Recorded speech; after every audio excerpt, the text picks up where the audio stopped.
قال رب اشرح لي صدري ويسر لي أمري واحلل عقدة من لساني يفقه قولي يا رب صل وسلم دائما أبدا على حبيبك خير الخلق كلهم. معزز سامعین، دوستو، بزرگوں،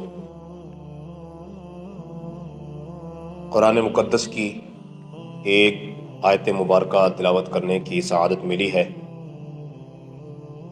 اس آیت بینہ میں رب لم یزل نے نبی کریم صلی اللہ علیہ وسلم کے معجزہ معراج کا تذکرہ فرمایا ہے۔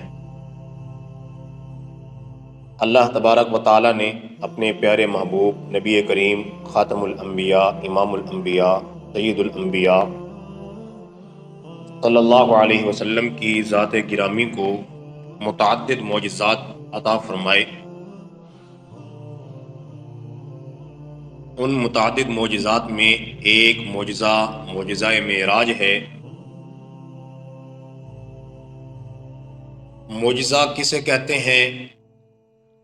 معجزہ کہتے ہیں عجیب کام کو، خارق عادت کام کو، یعنی وہ کام جو اسباب کی دنیا میں ہونا ممکن نہیں ہے، جو عقل انسانی میں آنا ممکن نہیں ہے، ایسے کسی امر کا پیش آنا، ایسی کسی خارق عادت کام کا ہو جانا کسی نبی رسول پیغمبر کے ہاتھ پہ، تو یہ معجزہ کہلاتا ہے۔ اور ایک لفظ ہوتا ہے کرامت۔ معجزہ اور کرامت اللہ کے کسی ولی بزرگ کے ہاتھ پر کوئی خارق عادت کام، کوئی عجیب کام ظاہر ہو، اللہ کے ولی کے ہاتھ پر ظاہر ہو تو اسے کرامت کہتے ہیں۔ اللہ کے نبی پیغمبر رسول کے ہاتھ پہ ہو تو اسے معجزہ کہتے ہیں۔ معجزے اور کرامت میں بنیادی اور مرکزی کردار اور فعل اللہ رب العزت کا ہوتا ہے۔ معجزے میں براہ راست فعل نبی کا نہیں ہوتا، کرامت میں فعل اللہ کے ولی کا نہیں ہوتا، بلکہ حقیقت میں قدرت اللہ کی کار فرما ہوتی ہے، حکم اللہ کا کار فرما ہوتا ہے، لیکن اس معجزے کا، اس کرامت کا اظہار اللہ کے نبی یا اللہ کے ولی کے ہاتھ پہ ہو رہا۔ تو نبی علیہ السلام کو جو متعدد معجزات اللہ رب العزت نے عطا فرمائے، ان متعدد معجزات میں ایک معجزہ واقعہ معراج بھی ہے۔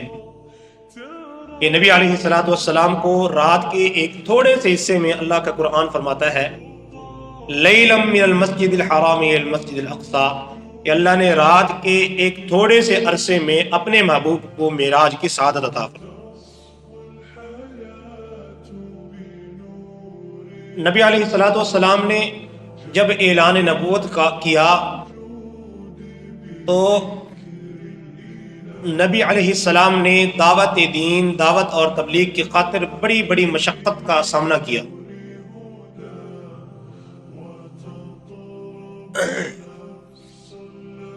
اور نبی علیہ السلام نے بہت زیادہ ظلم اور تشدد کا سامنا کیا، کفار کے مظالم کا سامنا کیا،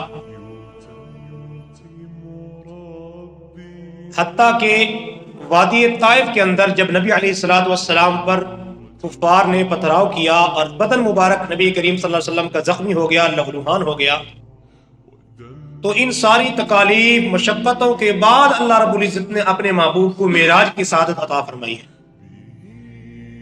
کہ جتنی مشقت ہوتی ہے، جتنی تکلیف اور پریشانی ہوتی ہے، اللہ کا یہ قانون ہے کہ اس اللہ رب العزت مشقت، تکلیف، پریشانی کا بدلہ بھی اتنا بڑا عطا فرماتے ہیں۔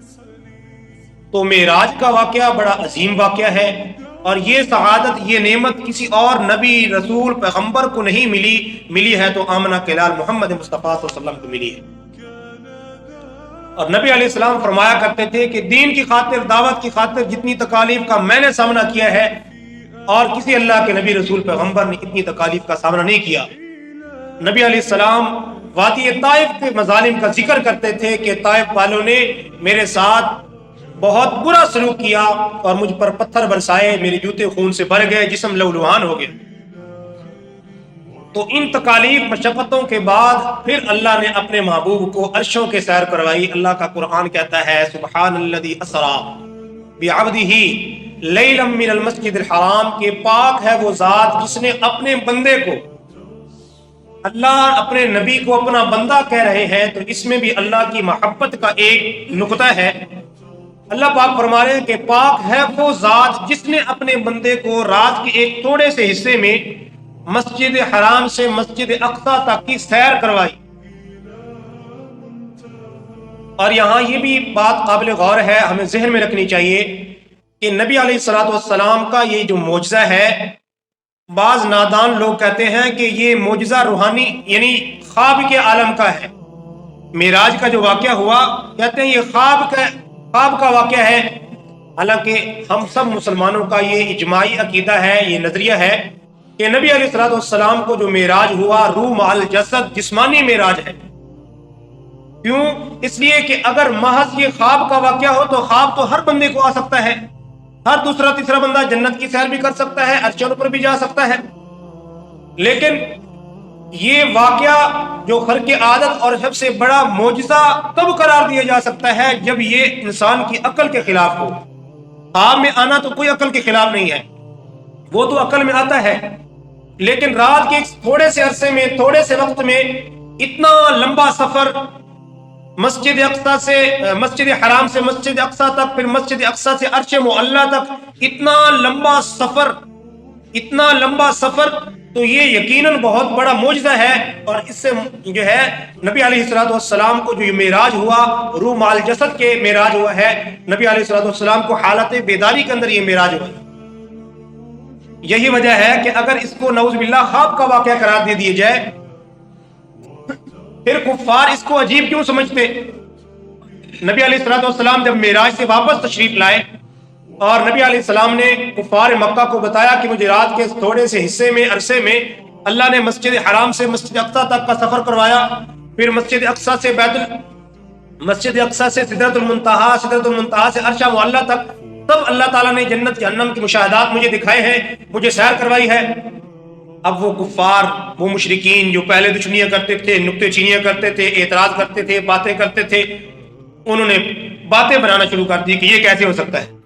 ابو جہل نبی علیہ السلام کی خدمت میں بیٹھا تھا، نبی علیہ السلام نے ابو جہل کو بات بتائی تو اس نے بڑا تعجب کیا، بڑا عجیب سمجھا اور کہا کہ اچھا ٹھہرو، مجھے ذرا تیری قوم کے لوگوں کو بلانے دے، ان کے سامنے یہ بات کہنا۔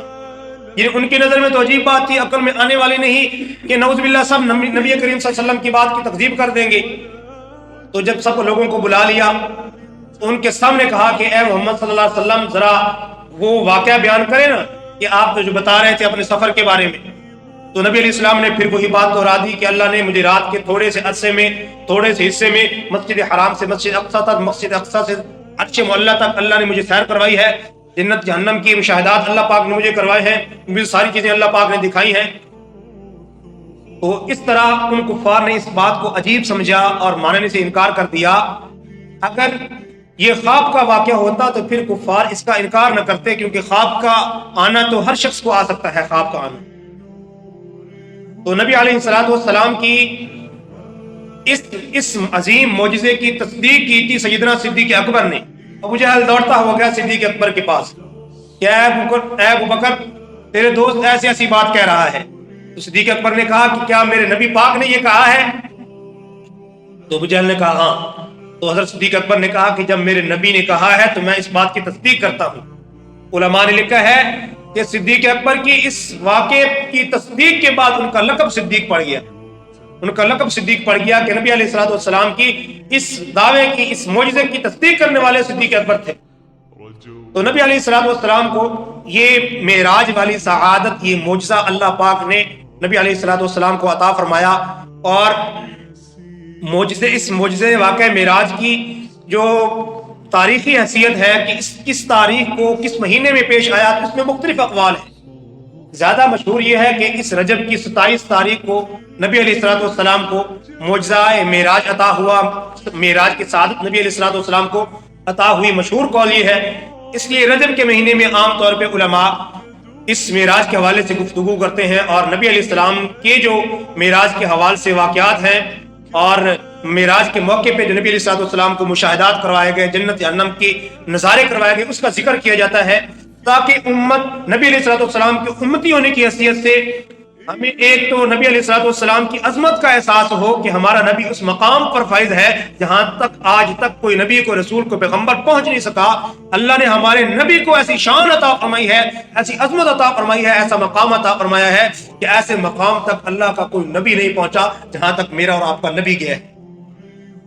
تو ہمیں اس پر اللہ کا شکر بھی ادا کرنا چاہیے کہ اللہ نے ہمیں ایسے نبی کی امت میں پیدا کر دیا جو نبی اتنی شان والا ہے، جو نبی اتنی عظمت والا ہے، جو نبی اتنی سربلندی والا ہے۔ اس کا امتی ہونے پر ہمیں اللہ کا شکر بھی ادا کرنا چاہیے اور اس بات پر فخر کرنا چاہیے کہ ہم اس نبی کے غلام ہیں۔ اللہ نے ان کو ایسی رفعت عطا فرمائی، ایسا مقام عطا فرمایا، ایسا درجہ عطا فرمایا، کسی اور نبی رسول پیغمبر کو عطا نہیں ہوا۔ چنانچہ اس موقع پہ نبی علیہ السلام کو مسجد حرام سے جنت سے ایک سواری لائی گئی، اس سواری پہ نبی علیہ السلام کو سوار کیا گیا۔ آپ علیہ السلام مسجد اقصی میں تشریف لے گئے اور مسجد اقصی میں تمام انبیاء کی امامت کروائی۔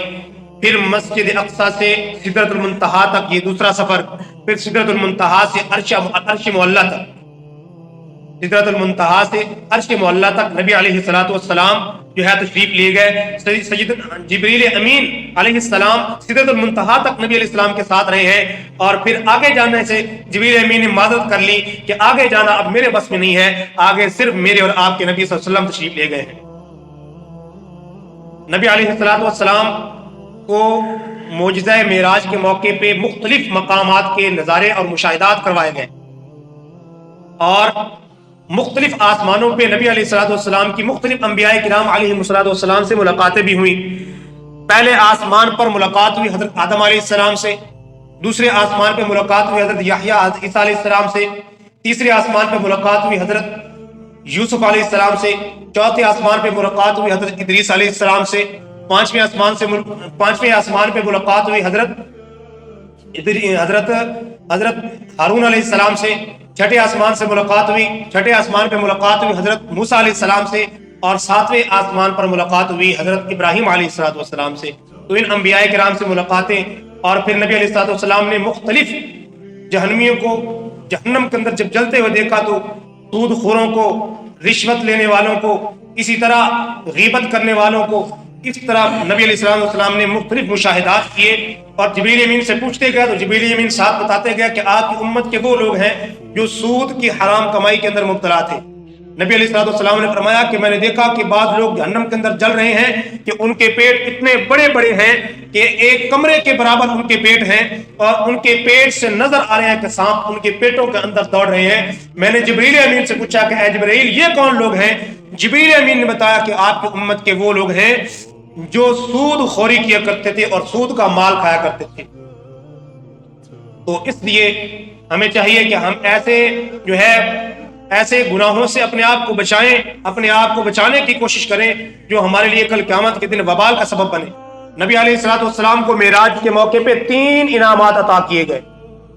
نبی علیہ السلام کو ایک نعمت وہ عطا کی گئی جس کو ہم نماز والی نعمت کہتے ہیں۔ حدیث پاک میں آتا ہے کہ نبی علیہ السلام کو معراج کے موقع پہ اللہ کی جانب سے 50 نمازوں کا ہدیہ اور تحفہ ملا۔ واپسی پہ حضرت موسیٰ علیہ السلام سے چھٹے آسمان پہ ملاقات ہوئی تو موسیٰ علیہ السلام نے کچھ احوال معلوم کیے کہ اللہ کے دربار سے کیا نعمت ملی ہے، تو نبی علیہ السلام نے فرمایا کہ اللہ نے مجھے 50 نمازوں کا تحفہ عطا کیا ہے، 50 نمازوں کا تحفہ۔ تو حضرت موسیٰ علیہ السلام نے کہا کہ اے محمد صلی اللہ علیہ وسلم جائیے اللہ کے دربار میں کچھ تخفیف اور کمی کی درخواست کیجئے، میں دیکھ کے آیا ہوں بنی اسرائیل کے لوگ بڑی سستی کیا کرتے تھے، آپ کی امت 50 نمازیں نہیں پڑھ سکے گی۔ نبی علیہ السلام تشریف لے گئے، 10 نمازیں کم ہوئی، اس طرح آتے رہے، آخر میں 10 نمازیں رہ گئی۔